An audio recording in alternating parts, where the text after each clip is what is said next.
Welcome to the Abide Project update. I'm Reverend Tyler Wagenmaker. And I am the Reverend Cedric Parsels. And it is Thursday evening, June 29, 2023. We are on Calvin University's campus. That's right, back in our old haunts. Yes, we were just here recently because Synod just met here. Yeah. And in fact, that's kind of what brings us back into the Grand Rapids area here, Cedric, isn't it? We were just down the street, not that far from here, at Calvin Christian Reformed Church, where they had a town hall meeting for Classis Grand Rapids East. And all the churches of Classis Grand Rapids East were invited, all the members were invited to attend because they were going to talk about Synod. Yes. And what was decided at Synod, what was discussed at Synod, the implications of that, of the decisions of Synod for the churches of Classis Grand Rapids East. And what their response might be to what Synod did this last year. Yes. It was actually good to be back at Calvin Christian Reformed Church, because when I was a student at Calvin College here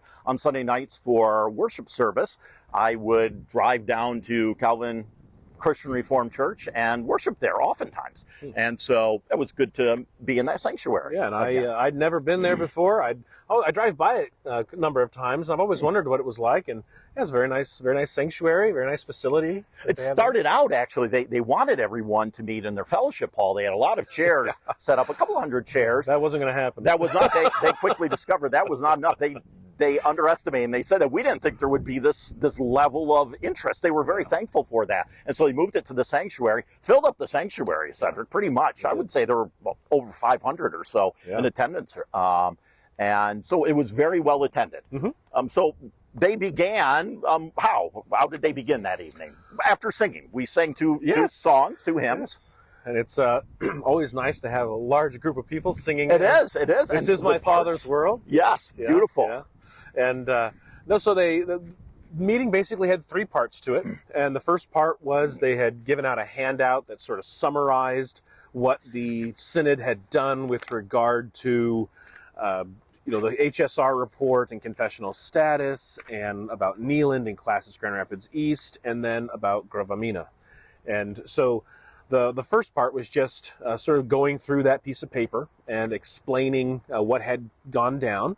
And the second part was the delegates that Classis East had sent to Synod got up, and they shared their experience of what committees they served on and what they felt. And the third part was the question and answer section. Just kind of an open mic. Yes. For anyone, they had a couple of microphones set up, and anyone would just walk up as a member of one of the churches of Classis Grand Rapids East. Yes. And they specifically said that they would like questions, not statements. That's right, But like at Synod, that's true. That did not take place. There were, in fact, one of them was making statements, and someone shouted out, "Try harder." That's right. That's right. To ask a question. To ask a question rather than to make a statement. But actually, I appreciated the statements that were made too, because it helped get a flavor of where many individuals in the churches of Classis Grand Rapids East are at, and kind of responding to that, because what bugs around there, get in my mouth, Cedric. Good protein. But besides it impacting, of course, the churches of Classis Grand Rapids East, it impacts the entire denomination also. Yes. And so that's one reason why we were there, just to sit in again as ears for our own purposes, because it does impact our congregations. It impacts the congregations of churches all across the United States and Canada, and even worldwide, actually, as the CRC is growing. So. That's right.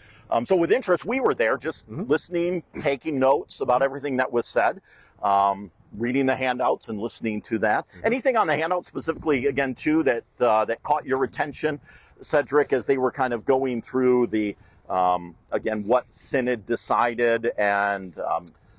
Well, I mean, the only thing, they did a good job summarizing, I thought, in terms of when they were just summarizing. They did a really good job. The one thing that did catch my attention was on the backside of their page. They talked about the fact that that recommendation B had been voted down with regard to another in loco committee. Correct. And so their interpretation of that, I guess, what they say is the effect is that there, and this is underlined. Yes. There is no current pathway or mechanism for forcing either compliance or disaffiliation. And so I think that there was a lot of discussion about about how to interpret that Yes. at the town hall meeting. Yes, and there was a lot of thanks actually mentioned for Paul DeVries. Yes, he came up several times. Several times. In fact, one of the delegates who was from Nealon Avenue, who was a delegate to Synod, said Nealon Avenue was saved by a churchman, Paul DeVries, with his speech that he gave on the floor. And so, again, that just is a reminder that things that are said on the floor of Synod, that does have an impact on delegates. It is a deliberative body, and people do make up their minds, and sometimes can change minds too, as they listen to things. So that was one of the points of discussion for sure, and that came up at different times later on as what does it mean that Synod has given instruction, and what is the obligation for the churches of Classis Rapids East to kind of follow that instruction, since there isn't a police officer necessarily there looking on them and seeing if they do it or not. But there is still the general structure of the denomination of the church order, where Classis is supposed to ensure compliance of the church order and of the confessions, and Synod, passes that down. And so they were given that instruction, but will they live into it? And that was unclear. I think it's a fair way to say it. It was unclear. I think they're still trying to figure out what they're going to do. One of the I think Mike Abma, who was one of the delegates from Classis Grand Rapids East to Synod this last year, said, a lot of churches are having to choose, but especially when it comes to selecting office bearers, are we going to, because many of them in Classis Grand Rapids East and perhaps around the denomination aren't willing to serve because they can't confess what the church teaches.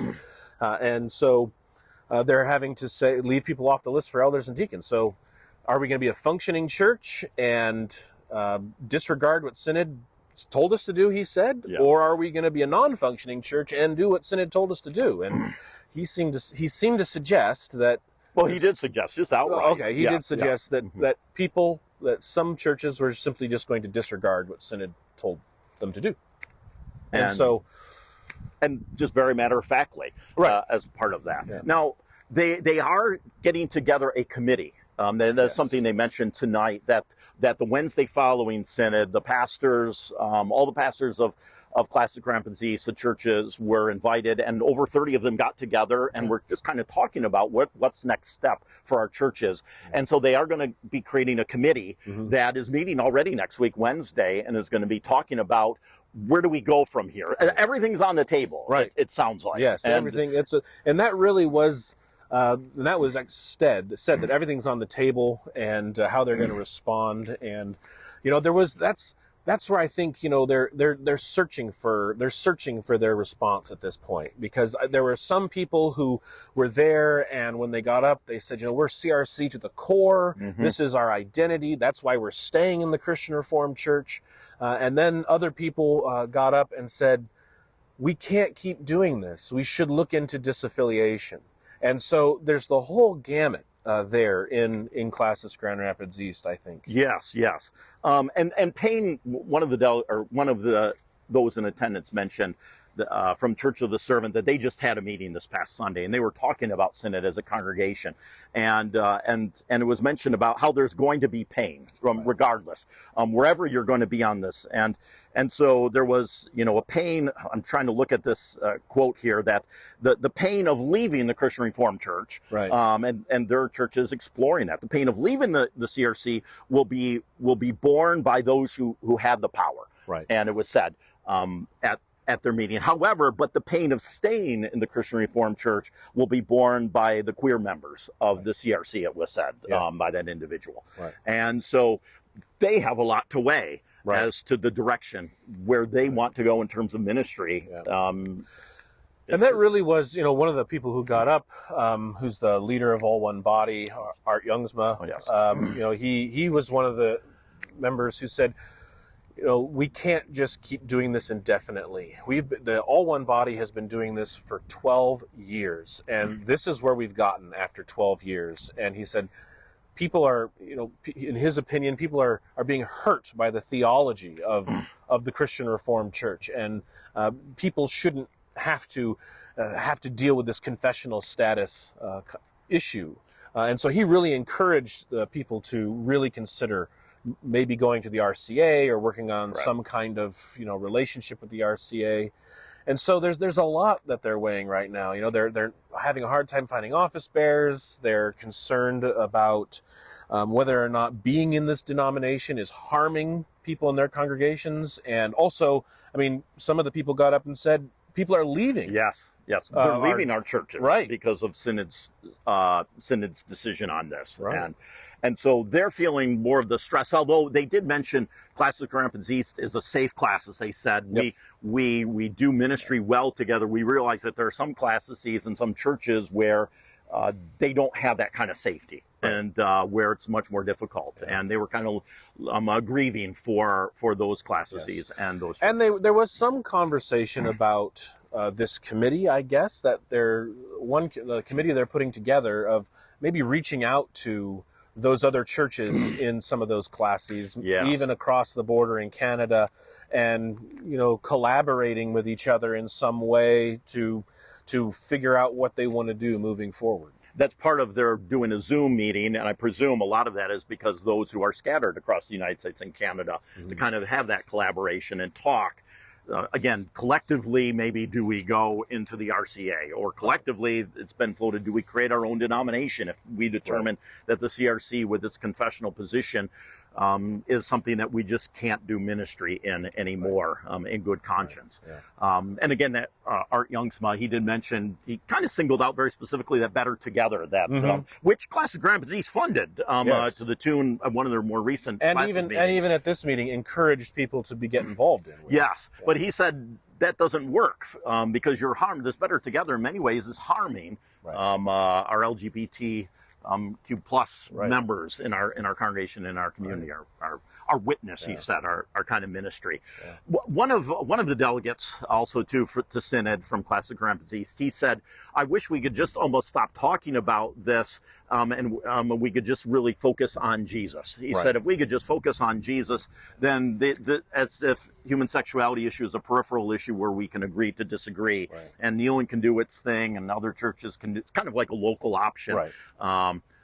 I know we've had our own thoughts about that. Yeah, too, I appreciate the brother's comment. The challenge is that who is this Jesus that we're pointing people to, right? Because the Jesus that you are listening to and who's speaking doesn't sound like the Jesus that I'm listening to and I'm hearing when I read the scriptures.